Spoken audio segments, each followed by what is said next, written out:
Hello everyone and welcome back to Age Nagash, which is a channel dedicated to Age Sigmar, and in this video we're going to be returning to the Gloomspite Gitz in their army archive.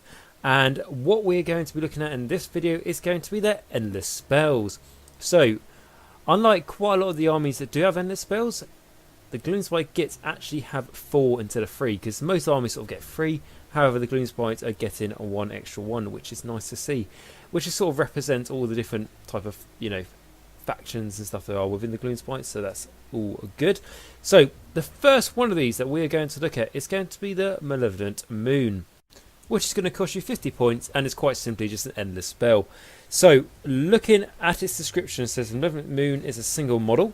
It says predatory, so a Malevolent Moon is a predatory endless spell. A Malevolent Moon can move up to 12 inches and can fly.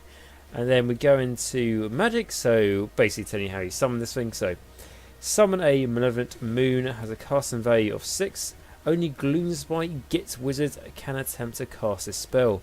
If successfully cast, set up a Malevolent Moon model wholly within 12 inches of the caster. And then going into its abilities, now that we know how it sets up and what it plays, go into its abilities. So, first one is, when this model is set up, the player who set it up can immediately make a move of it. Now, first thing about that is that you might think, which I thought, to be honest, until quite recently, I thought, oh, well, most endless spells or predatory spells, if they move, as soon as you set them up, then you can move them. But no, it actually has to specifically state that. So that's something that I learned recently. So it's good that this can move, and it can move up to 12 inches and can fly. So that's a nice movement there.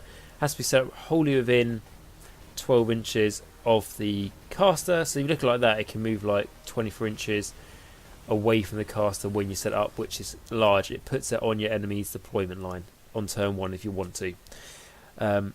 Cool. So then going into the rest of its abilities, so it's got the Malevolent Intention. So after this model moves, roll a dice for each unit that has any models that this model passed across. On a 2+, that unit suffers D3 mortal wounds. Okay, that's good. I don't know how many units you're going to pass across this. It's got a good movement though, so you probably get a couple in. And on a 2+, if it was on a 4 up, I'm like, that's a bit crap. But a 2+, no, that is good. I like it. And then the next one is a Moon of Ill Omen. So subtract 1 from the casting rolls made for casters within 9 inches of this model. And then subtract 2 from casting rolls instead for casters within 3 inches of this model. If the caster is a Gloomspite Gitz wizard, then it is not affected by this ability. Okay, so that's good, because the one thing that you don't like with predatory spells is you pay points for them, you summon them, and then the enemy chucks them back at your face. It's really annoying. So this, if you were to go, let's say, turn 1, you managed to get the first turn, I don't know, you got some battalion drops or something like that, and you deploy this, you just put it right in the enemy's face, and then the enemy, make it in range of their wizard, so then the subtract 1 to cast. Might not sound huge, but if the enemy was planning on doing some spells that cast them via things like 8 and stuff like that, and they're not essentially getting any pluses or lows of abilities to buff their casting, it's going to make quite a big difference. I know that's situational, but that's a situation where this could be useful. However, the Malevolent Intentions that make enemy units that have this moon fly over them suffer D3 mortal wounds on a 2+. That will affect you. So that's the one thing I don't like about predatory spells. Purely because, like I say, the enemy can move them. If you basically, when you roll the priority phase for a new battle round, if you don't know this, the person who takes a priority, their opponent, who's going second in that battle round, will get to move the predatory spell. So you can set this up at your enemy, do some mortal wounds to them, whatever, and then let's say it's the next turn, you roll priority, you take the priority, and then the enemy can use this spell against you. And it just sort of feels like it kind of sucks, because it costs you 50 points to summon this thing, and then it could just end up doing more wounds to you. But if you play it right, you can try and avoid that, essentially. But it's just something to bear in mind with this. It can come back in your face. And I'm not just saying that on the Malevolent Moon. I'm not just saying that's the only thing. A lot of them do it, but it's just always something worth bearing in mind. Again, if the enemy has got a endless spell or predatory spell, and they do something similar, you can use it against them unless it states otherwise. But no, it's nice that it doesn't subtract from the Gloomspite Gitz wizard casting rolls. That is nice. So it's something you can just put in the front of the enemy just because it's like, well, you put it there, now they have to deal with it. And if they want to unbind it, yeah, you might be playing against a really strong magic army, and if you are, they're still going to have to use one of their casting attempts to unbind this in their hero phase. And if you're playing against a army that doesn't have a lot of magic potential, let's say just like they can cast a couple of spells a turn, now they really want to spend one of their spells, which they were going to use for synergy, to unbind this endless spell, being the Malevolent Moon. You have to start posing problems to your opponent, and like I say, the more problems you give your opponent to try and solve, the more likely they are to make a mistake. So the keywords are Endless Spell and Malevolent Moon. And then the next one is Mork's Mighty Mushroom. So this is actually the most expensive one, because this is going to cost you 80 points. And this is the one that also looks like a mushroom cloud from a nuclear explosion. Surprise, surprise. So, looking at the description, a Mork's Mighty Mushroom is a single model. And then talking about its magic, so how do you summon it? So, summon Mork's Mighty Mushroom has a casting value of 6. Only Gloomspite Gitz wizards can attempt to cast this spell. If successfully cast, set up the Mork's Mighty Mushroom wholly within 6d6 of the caster. Okay, so casting value of 6 isn't bad. Like similar to what we saw for the Malevolent Moon. Not a bad casting value. And then set up wholly within 6d6 of the caster, which is incredibly random. It could be minimum 6 inches. And then maximum, what was it, 36 inches, I believe. So, yeah, incredible amount of range or incredible short amount of range. And then going into its ability. So what does it actually do? And it's only got 1. So after this model is set up, at the start of each battle round after it has been set up, each unit within 8 inches of this model is enveloped by mutating spores. For each unit enveloped by mutating spores, roll a number of dice equal to the number of models from that unit that are within 8 inches of this model. For each 5+, that unit suffers a 1 mortal wound. Okay, so for each unit... Okay, so this is going to affect the enemy and you, as far as I can work out yet.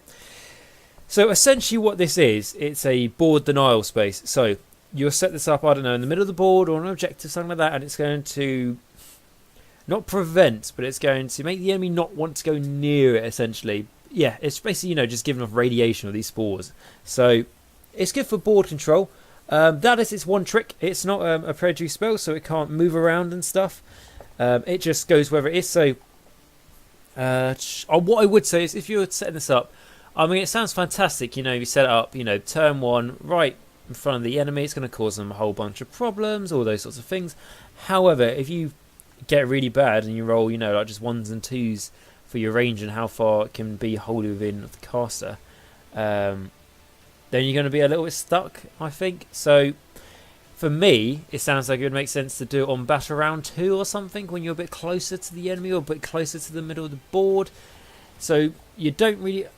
What I'd say is, don't get a wizard who's just going to sit at the back to cast this, because he might bugger it up and it might just be a really short range. But no, it's good. It's got a lot of potential. The enemy will do their best to avoid this, like the plague, because they can take a lot more wounds from it, especially if they've got horde units.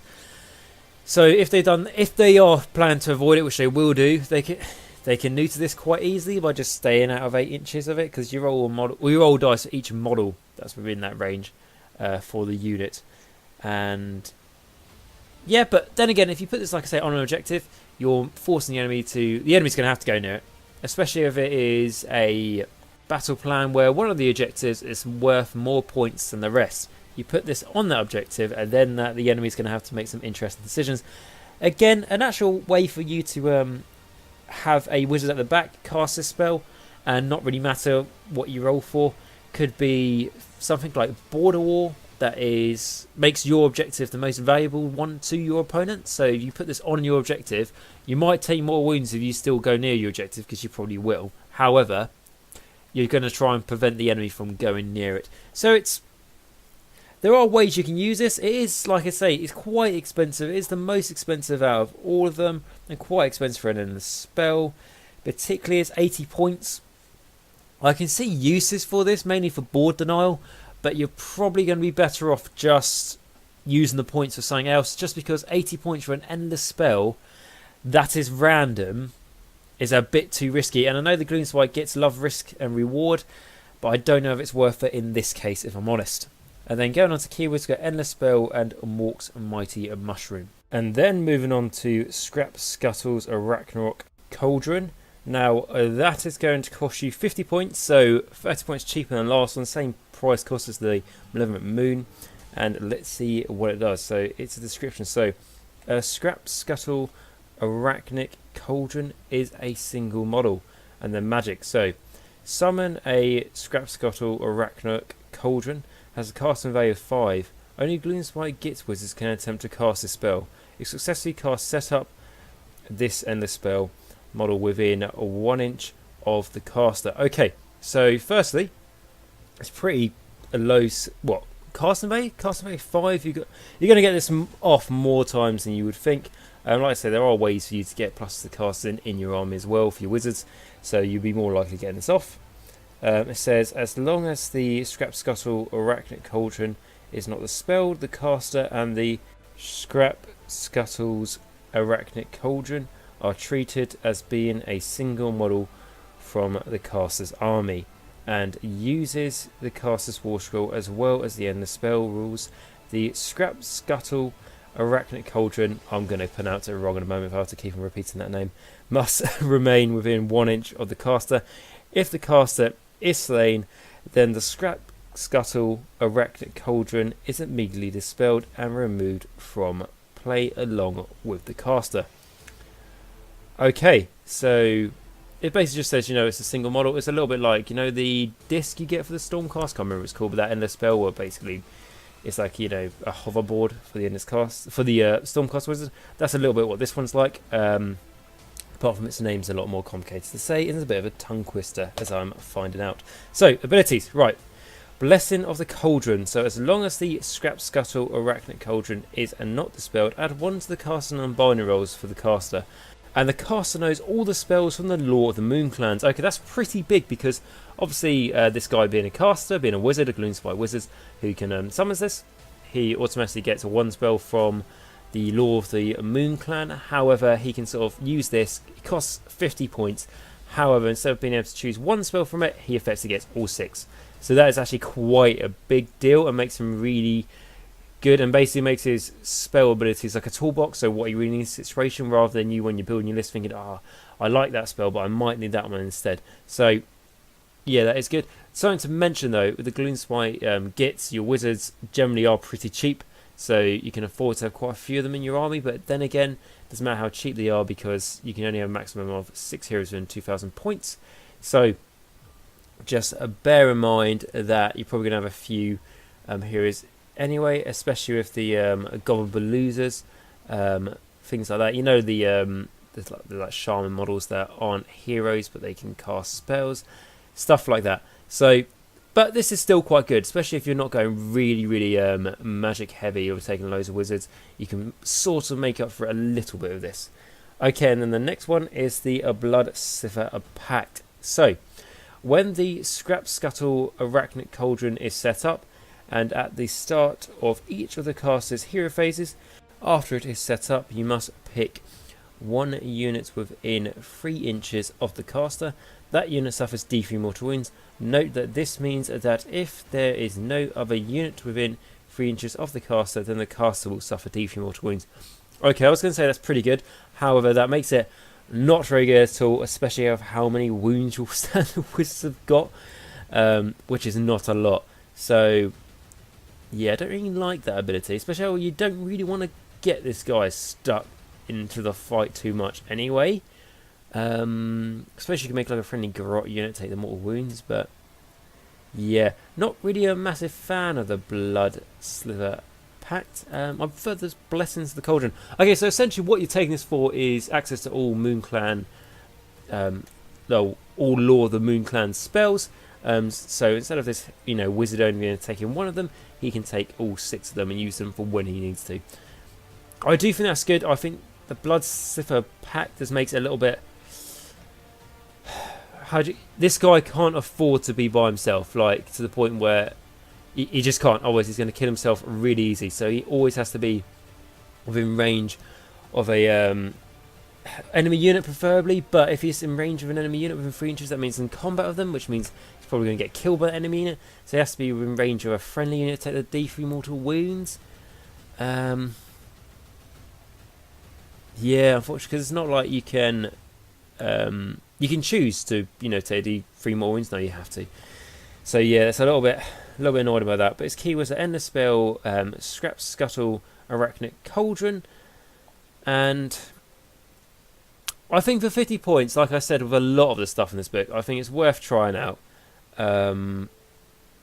It just depends how much of a pain the D3 mortal wound is. If you can get round it, it's not too bad, or you just make some grots take it, or even maybe you make a troll unit take it so they can save it, like we've talked about when we looked at the trolls, the guts.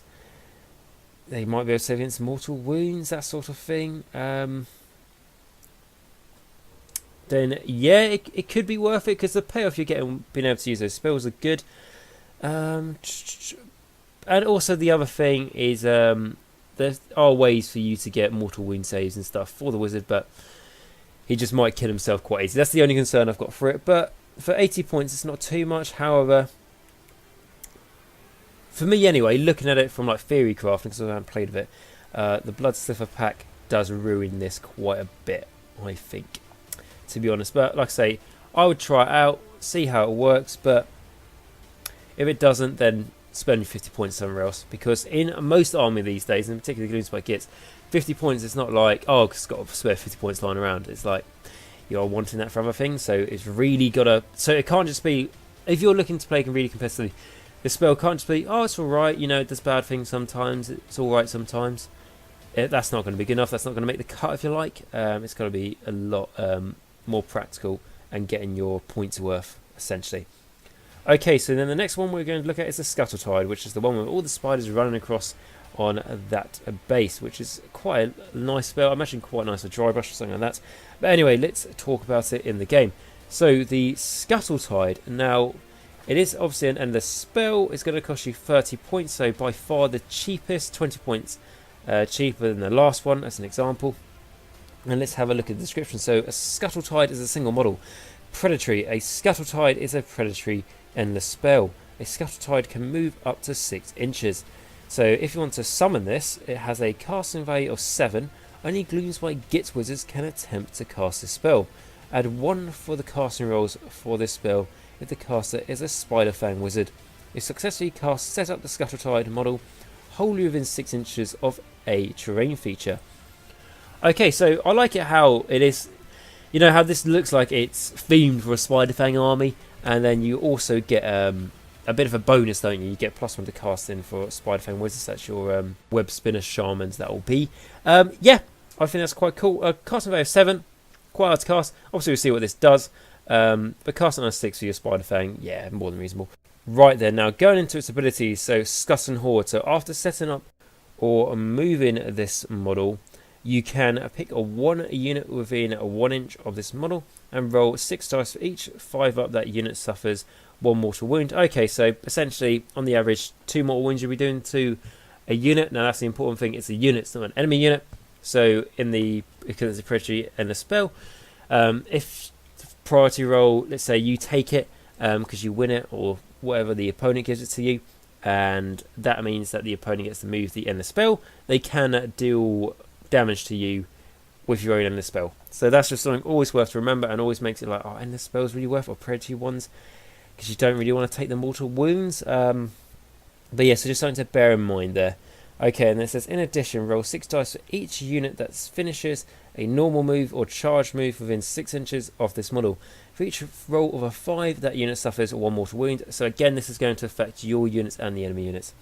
And then the next one is Spider King. So Spider Fang units are not affected by the Scuttling Hoard ability. In addition, Spider Fang models can move across the model in the same manner as a model that can fly. Okay, so as long as you are taking Spider Fang units, then they're not going to be affected by this, which is good. However, if you're taking a Gloomspite Gitz army with a mixture of different units, what quite a lot of people do, you will be taking mortal wounds from this for the units that aren't Spider-Fang. So yeah, that's something to bear in mind. It's nice though for the Spider-Fang they get to ignore it, because again it goes with the theme, doesn't it? And that sort of thing. Which is good, because otherwise this can really start affecting you quite in a bad way. However, this is quite good for ball control. Again, it doesn't move, so the opponent will be able to move it in your direction if they don't have the priority for those turns to be able to move the end of spells. However, let's say the enemy generally take the priority or that sort of thing, so you'll be moving this a lot. You can really do a bit of ball control with this to prevent the enemy from things like charging or making a normal move within range as well, to prevent them taking mortal wounds. Again, you're not doing too much mortal wounds to them, but still, if it's a hero that moves there and you take a couple more wounds to that hero and they can't save against them, can't heal them, it will start to add up. And this thing is only costing you 30 points. So its keywords are Endless Spell, Scuttletide. So for 30 points, this thing worth it? In a mainly Spider-Fang army, I'd say yes, because for the ball control. For an army that doesn't really have much Spider-Fang units in it, I would probably say it's not worth it. But like I say, it's 30 points, so it's not too expensive. You might be able to squeeze in a list, that sort of thing. So out of all of these, which is my favourite? I'll probably say Malevolent Moon, just because I think it's got the most versatility in it, and it's quite good at nerfing the enemy or subtracting to their casting rolls, which can play a big part. So yes, that is going to be my favourite one. So those are the endless spells for the Moon Clan. So if I'm completely honest, I don't think they're that amazing, especially compared to some of the other ones out there. Like, you know, Sinesh has got the Memorizing Mirror now that does horrible things to enemy heroes and can affect the whole enemy army. There's the Comet from the Stormcast. You know, there's quite a few endless spells out there which do very nasty things, and I don't really feel like the Gloomspite Gitz have one of those. They have got 4 to choose from those, so like I say, one more than most others, but just bear in mind that you might be best spending your points in other places. However, you'll be building a list and you've got things tailored. There will be good things to take within these endless spells to enhance what you're trying to do, I suppose. And none of them are too expensive in points either. And the models are pretty nice as well, so that's always a nice thing, of course. And yeah, I mean, they're not bad. They're just not devastating. I would say the Scrapskuttle arachnacauldron would be my favourite, but the Bloodsilver pack that can make you take decent mortal wounds just makes it not my favourite. But yeah, so they're not fantastic, but they're not bad. Right, okay, and that is going to be the end of this video, so I hope you did enjoy it. If you are a Gloomspite Gitz player, or you've played against them and you've seen what these spells are like, please let me know down in the comments if you agree with anything I said or you disagree. It would be great to hear your thoughts. And so yeah, like I say, I hope you enjoyed this video, guys. If you did, please like, subscribe and comment down below, as that's all absolutely free for you to do so, and massively helps support the channel. And if you'd like to support the channel a step further, I've now got a Patreon account, which is a way for me to get a source of like a bit of an income for the channel, for me to be able to reinvest into stuff for the channel, which is absolutely great. Things like just getting battle tones for armies, being able to save between like microphones, cameras, all those sort of things, and then also for me to basically just be able to justify the time put into the channel. It really does help. And on that note, I'd like to thank my 4 patrons that are tier 2 categories. So these are the vampires, and these are people who basically donate at least $5 a month to the channel, and this is going to be to Max, Simon, Cole and Martin. So again, guys, thank you very much for your all of your donations. It's all going towards great things to help out the channel, and all those sorts of things all getting nicely saved up so we can start reinvesting into the channel and help to provide more content for everyone who watches it. So thank you very much for that, and if you can't support me on Patreon, that's absolutely fine. I'm just really happy that you came and watched this video today. And remember, guys, until next time, Nagash is all, and all is one in Nagash.